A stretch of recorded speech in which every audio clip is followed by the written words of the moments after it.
Super കേട്ടാ. നിന്റെ കുഞ്ചാവാൻ കിടിലം. കാര്യം ഞാൻ ട്രെയിൻ ചെയ്യിപ്പിച്ചതിൽ നല്ല ഗംഭീരമായിട്ടുണ്ട്. ഓണത്തിന് കുറെ പരിപാടി ഞാൻ പിടിച്ചിട്ടുണ്ട്. എല്ലാ പരിപാടിക്കും പറഞ്ഞ കേട്ടാ നീ. അടിപൊളിയല്ലേ? നീ അണ്ണനെ മറക്കരുത്. ഇതാണ് ഞാൻ പറഞ്ഞ നോബി അണ്ണന്റെ ഫിഗർ ലാബ്. ഇവിടെ വന്ന അയ്യോ നമസ്കാരം അണ്ണ.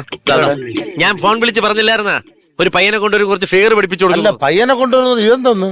അലോമിനിയോ? അല്ലല്ല, ഇത് നമ്മളെ നോർമൽ മനുഷ്യനല്ല. ഇത് അന്യഗ്രഹത്തിൽ നിന്ന് വന്നൊരു ഏലിയനാണ്. പേര് മനോജ്. പുള്ളി ഇപ്പൊ മിമിക്രി പഠിക്കണമെന്ന് പറഞ്ഞ് ഇവിടെ വന്നതാണ്. അപ്പം ഫിഗറിന്റെ പരിപാടികൾ അണ്ണം പഠിപ്പിച്ചു കൊടുക്കും. അല്ലാതെ മിമിക്രിയുടെ ഫിഗർ ഇതിലൊക്കെ എങ്ങനെയാണ് ഞാൻ ഫിഗർ ചെയ്യണം? ആഗ്രഹം ഉണ്ടെങ്കിൽ ഞാൻ പഠിപ്പിച്ചു തരും. അതായത് നിങ്ങൾ ഫിഗർ ചെയ്യാൻ പഠിക്കുന്നെങ്കിൽ എന്റെ ഗുരുവിനെ നിങ്ങൾ മനസ്സിലാക്കണം. അത് ഒറ്റ മീശ കൊണ്ട് ഒരേ സമയം 2 ഫിഗർ ചെയ്താലാണ് എന്റെ ഗുരുനാഥൻ. അതുണ്ട്, നീ കണ്ടുനോക്ക്. ഇവിടെ നോക്ക്. ക്ഷമിക്കണം, ഈ രഹസ്യം കണ്ടുപിടിക്കാനുള്ള ശ്രമത്തിൽ ഞാൻ പലരുടെയും മനസ്സിനെ വേദനിപ്പിച്ചിട്ടുണ്ട്. അവരോടെല്ലാം ഞാൻ മാപ്പ് ചോദിക്കുന്നു.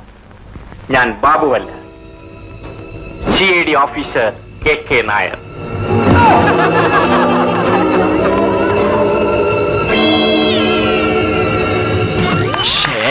കണ്ട ഒറ്റ മീശോന് ടക്കര മാറിയത് കണ്ട. ഇതാണ് എന്റെ കഴിവ്. അപ്പൊ നിങ്ങൾക്ക് ഏത് ഫിഗറാണ് വേണ്ടത്? ഇവിടെ ഏതൊക്കെ ഫിഗർ ഉണ്ട്? ഇഷ്ടംപോലെ ഫിഗർ ഉണ്ട്. ആര് പറഞ്ഞാലും ഞാൻ തരും. അണ്ണാ അതൊക്കെ ഒന്ന് കാണിച്ചു കൊടുത്തിട്ട് ആ പുള്ളി എന്നെ തീരുമാനിക്കട്ടെ. അപ്പൊ ഞാൻ കുറെ ഫിഗർ കാണിച്ചു തരാം. അതിൽ ഇഷ്ടപ്പെട്ട സെലക്ട് ചെയ്തോ, ഞാൻ ചെയ്തു തരാം. എല്ലാരും റെഡി ആണെങ്കിൽ പാടേ. കുഞ്ചാക്കോ നീ ചെന്ന് കിടന്നോ. ഓക്കെ, എല്ലാരും പാടേ.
സൂപ്പർ. ആരും ഫിഗർ വിട്ടിട്ടില്ല. എല്ലാരും ഗംഭീരമായിട്ട് ചെയ്തു. അടിപൊളി.